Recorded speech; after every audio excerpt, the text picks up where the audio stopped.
ሰላም ጤና ይስጥልን ተመልካቾቻችን። የፋኖ ኃይሎች ወሳኝና ቁልፍ የሆነችውን የጋሸና ከተማን በቁጥጥራቸው ማስገባታቸው እየተገለጸ ነው። መረጃዎች እንደሚያመለክቱት ከባባድ ምሽጎች ተሰብረው ነው ፋኖዎች በአሁኑ ሰዓት የጋሸናን ከተማ በመክበብ ወሳኝ የተባሉ የከተማዋን ክፍሎች በእጃቸው ያስገቡት። ሌሎች በወሎ አካባቢ የሚገኙ ቦታዎችንም ፋኖዎች በእጃቸው ያስገቡ ነው። በትላንትናው ዕለት የኮንን ከተማ መቆጣጠራቸው ይታወሳል። የዘውትር ተሳታፊያችን መስመር ላይ ይገኛል። እንግዲህ የጋሸና ከተማ በጣም ወሳኝ ቁልፍ ቦታ ናት። በባለፈው የህወሓትና የፌዴራል መንግስቱ ጦርነት ወቅት ጋሸናን ለመያዝ በሁለቱ ኃይሎች መሃል የተደረገውን ፍልሚያ እናስታውሳለን። እቺ ከተማ ወታደራዊ ጠቀሜታዋ የጎላ በመሆኑ የኃይል የበላይነት የያዘ አካል ለወታደራዊ ጠቀሜታ ወይም ወታደራዊ የበላይነት ሊኖረው እንደሚችል ነው የሚታመነው። እስቲ የጋሸና ከተማ በፋኖች እጅ መግባቱን በተመለከተ ያለው መረጃ ምን ይመስላል?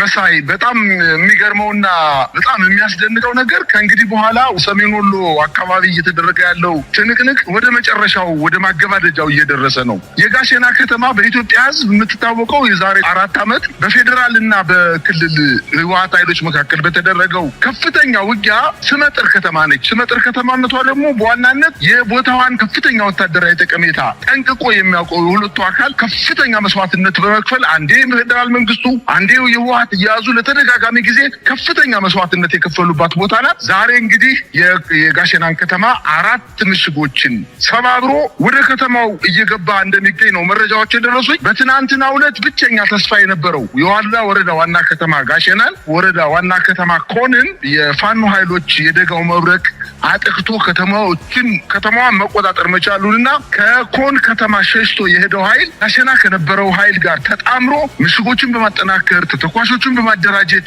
ቦታውን በደንብ አድርጎ ጠብቆ ለፋኖ ኃይሎች ላለማስነጠቅ ከፍተኛ ጥረት አድርጎ ነበረ።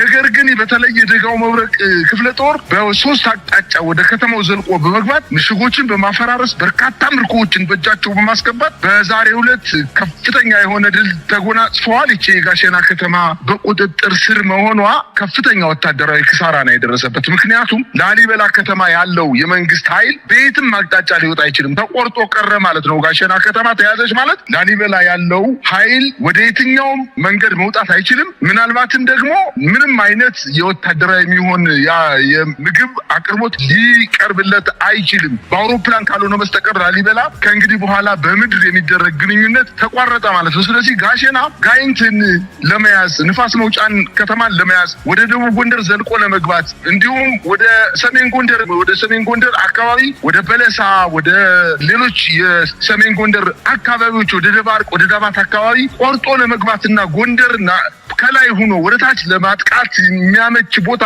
በመሆኗ መንግስት ከፍተኛ መስዋዕትነት ከፍሎ ከተማዋን ለረጅም ጊዜ ሲከላከል ቆይቷል። ዛሬ ግን እንግዲህ የጋሸና ከተማ በጣም እስከዛሬ ድረስ ከተገኘው ከዋጃ ከምትባለው ከተማ በዘለለ ቀጥሎ የጋሸና ከተማ ነው ወታደራዊ ቁልፍ ቦታ ተብላ የምትጠቀሰው። እችን ከተማ ዛሬ በጣም በከፍተኛ ውጊያ ምሽጎችን ሰባብረው ወደ ከተማዋ ዘልቀው መግባታቸውን ነው መረጃዎች የሚያሳዩኝ። በዚያው በተደረገው ውጊያ የሚኒሻና የአድማ ብተና የፖሊስ ኃይል በአሁኑ ሰዓት እጃቸውን እየሰጡ ከነትጥቃቸው መሳሪያቸውን እያስረከቡ ወደ ጠራቀሚያ ወይም መሰብሰቢያ ቦታዎች ላይ እየተሰበሰቡ እንደሚገኙና የመከላከያ ኃይሉ ደግሞ ከከተማው በመውጣት በተለያየ አቅጣጫ መሳሪያውን ለገበሬ እየሰጠ ልብስ እየቀየረ ለመጥፋት ጥረት እያደረገ እንደሆነ ነው መረጃዎችን ከስፍራው የደረሰ መረጃ የሚያመላክተው። እንግዲህ የጋሸና ሙሉ በሙሉ በፋኖች እጅ መውደቅን በተመለከተ ይፋዊ መግለጫ እስኪሰጥ መጠበቅ ይገባል ከፋኖ አመራሮች። አሁን በተለያየ ምንጮች ያገኘነውን ይዘን ነው እንግዲህ ዜናውን ለተመልካች ለማድረስ የመጣ ነው። 4 ምሽጎች ተሰብረዋል። እዛ አካባቢ ያሉትን ምሽጎች እኔም በአካል ሄጄ አይቻለሁ። በጣም ከባድ ምሽግ ነው የተሰራው። ያኔ ህወሓት በጦርነቱ ጊዜ በጣም ረጅም ምሽጎችን ከጋሸና መውጫ ደብረታቦር በኩልና በዚህ ወልዲያ ሜጃ በኩል ያሉትን 2 አካባቢዎች ላይ የሰራቸው ምሽጎች በጣም አደገኛ እንደነበሩ አስታውሳለሁ። አሁን እነዚህ አካባቢ ያሉትን ምሽጎች በመስበር ነው ፋኖች ወደ ጋሸና ከተማ ዘልቀው የገቡት። ቁልፍ ቦታዎችን እንዲያዙ ነው የሚነገረው። እንግዲህ የጋሸና መያዝ ምናልባት ምናልባትም የጠቃላይ የወሎ አካባቢ ያለው የጦርነት አካሄድ ሊቀይረው ይችላል። ቅርጹን፣ መልኩን፣ አካሄዱን፣ ፍጥነቱን ሁሉን ነገር መቀየሩ የሚጠበቅ ይሆናል። እስቲ ከዚህ አንጻር ምን ይታያል? በሌሎች አካባቢዎችም በወልዲያም ያለው ሁኔታ በተለያየ መልኩ በሚቀጥሉት ቀናት ውስጥ ለውጥ እንደሚታይ ነው የሚነገረው። አገዛዙ ኃይሉን ቢያከማችም ነገር ግን ወጥቶ ለማጥቃት ያደረጋቸው ሙከራዎች በተደጋጋሚ በመቀልበሳቸው ኃይሉ እየተዳከመ እንዳለን የሰማ ነው። ምን ማለት ይቻላል እዚህ ጊዜ ላይ ሆነን?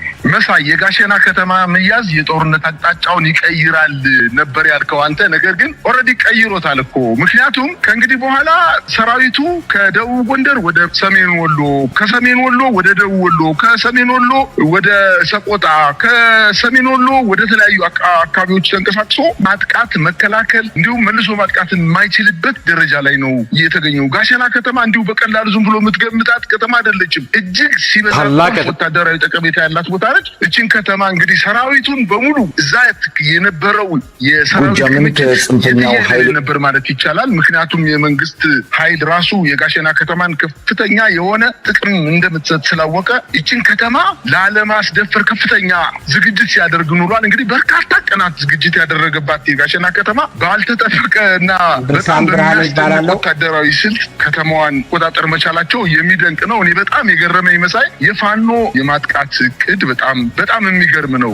እንደው ዘለው ዝም ብለው በስሜት ከተሞችን ለመቆጣጠር እንዳልሆነ ዛሬ የጋሸናው ከተማ ውጊያ በደንብ አድርጎ ያሳየናል። ምክንያቱም ከዚህ በፊት ከላሊበላ አካባቢ ተነስተው ጋሸናን ወይንም ብልብላ፣ ድቡኮን ምናምን ከተማ ይዘው ነበር። ወደ ጋሸና ገስግሰው መምጣት ይችሉ ነበር። ግን አልፈው ምዕራብ ወሎ ነው የሄዱት፣ ደቡብ ወሎ ነው የሄዱት። እነዚህን ከተሞች ከተቆጣጠሩ በኋላ ከእንግዲህ በኋላ የሚዋጉበት የውጊያ ሜዳ በከበባና ሰራዊቱ ማምለጥ በማይችልበት ደረጃ የቀሩትን ኃይሎች ብቻ ነው። ተቆርጠው የቀሩ ሰራዊቶች ወይንም ጠንካራ ምሽግ ፈጥረው ልክ እንደ ጋሸና አይነት ቦታዎች ላይ ከበባ በመፈጸም ከባድ ጥቃት ነው የተፈጸመው። እንግዲህ የጋሸና ከተማ መያዝ ምናልባትም በሰሜን ወሎ ብቻ ሳይሆን በደቡብ ጎንደር አካባቢ የሚካሄደውን እንቅስቃሴ በነፋስ መውጫ፣ በደብረ ታቦር እና በመሳሰሉ የደቡብ ጎንደር ከተሞች ላይ የሚደረገውን የማጥቃት እንቅስቃሴ ከደቡብ ጎንደር የፋኖ አደረጃጆች ጋር በመሆን ከተሞችን በአጭር ጊዜ ውስጥ ለመቆጣጠር እርስ በርሳቸው እንዲገናኙ